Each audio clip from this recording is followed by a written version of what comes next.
बात तो सर जैसे माइंड क्या होता है ना, एक वो मिट्टी, कच्ची मिट्टी की तरह होता है कि अगर हम उससे निकल के अगर मौज मस्ती में लग जाते हैं तो फिर वो हमारा मौज मस्ती वाला ही माहौल हो जाता है। इनका कहना है कि अगर हम फर्स्ट ईयर से ही पढ़ना शुरू कर दें, क्योंकि माहौल एक बार उस रास्ते पे जाएंगे तो कहीं ऐसा हो कि वापस आना मुश्किल हो जाए। डिपेंड करता है।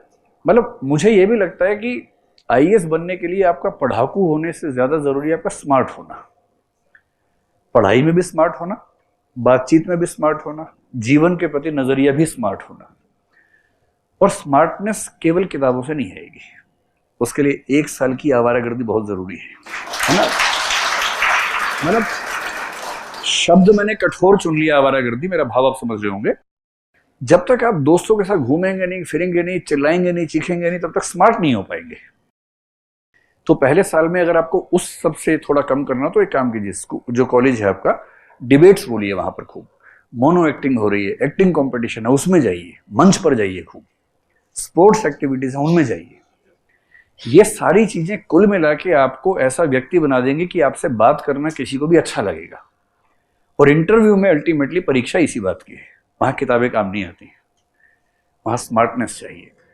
और 1 आध साल तो फिर मिलना भी चाहिए ना, वरना क्या होता है कि पढ़ते रहे स्कूल में, फिर पढ़ते रहे कॉलेज में, आईएएस बने, और वहां जाके भोंदू बन के खड़े हुए सबके सामने। तो ऐसा भोंदू क्यों बनना है ना, लगेगी कोई स्मार्ट इंसान आया तो उसकी बात अलग। ये मोहतरमा कह रही है कि जिसने 3 साल आवारागर्दी में निकाल दी हो वो क्या करे।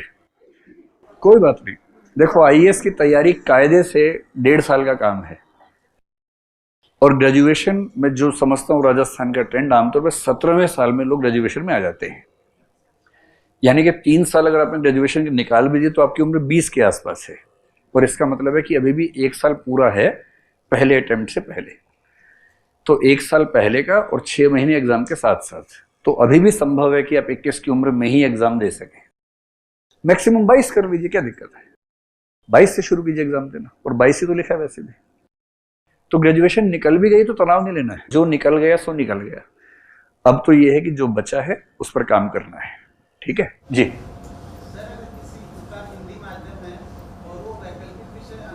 हाँ हाँ हाँ हाँ, हिंदी माध्यम से वैकल्पिक विषय अंग्रेजी में चुन लीजिए, अंग्रेजी माध्यम से वैकल्पिक विषय हिंदी में चुन लीजिए, कोई समस्या नहीं। ये 2017 से नियम चेंज हुआ है, पहले ऐसा नहीं था, अब ये सुविधा है जी। नहीं, जैसे आपने आईएएस का प्रीलिम्स निकाला, मेंस निकाला, फाइनली सिलेक्ट नहीं हो पाए तो क्या कर सकते हैं जीवन में। मतलब प्राइवेट सेक्टर में तो ये है कि आप किसी भी न्यूज पोर्टल पे, किसी वेबसाइट पे, दृष्टि जैसे किसी ग्रुप में काम कर ही सकते हैं। प्राइवेट सेक्टर में तो ये है। सरकारी में मेरी सलाह ये कि पीसीएस का एग्जाम सबसे अच्छा ऑप्शन है, एक सीएपीएफ का एग्जाम बहुत अच्छा ऑप्शन है। और जो आईएएस की प्रिपरेशन करते हैं सीएपीएफ वगैरह, उसके लिए बहुत मुश्किल, या जैसे एक प्रोविडेंट फंड वाला एग्जाम होता है, ये सब एग्जाम बहुत आसान होते हैं उनके लिए। पर मेरी पहली सलाह है कि पीसीएस साथ में रखिए, साथ में रखिए, ठीक है।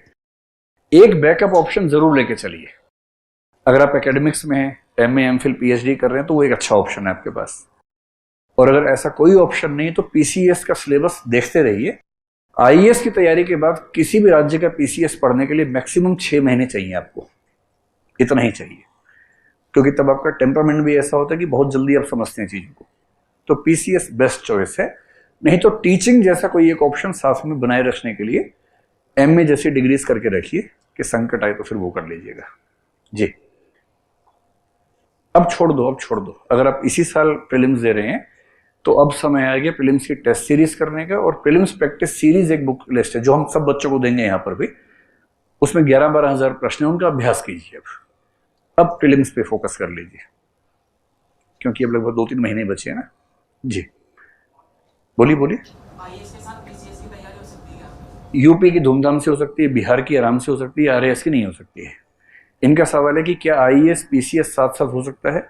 मतलब आईएएस पीसीएस ऐसा नहीं है कि आपने आईएएस पढ़ा और आरएएस हो गया अपने आप, ऐसा नहीं है। यूपी अपने आप हो जाता है, बिहार लगभग अपने आप हो जाता है।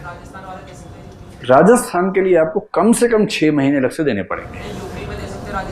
हाँ हाँ, देखो अभी जो हरियाणा ने किया ना 75% वाला, वो अनकॉन्स्टिट्यूशनल है, बहुत जल्दी खारिज हो जाएगा।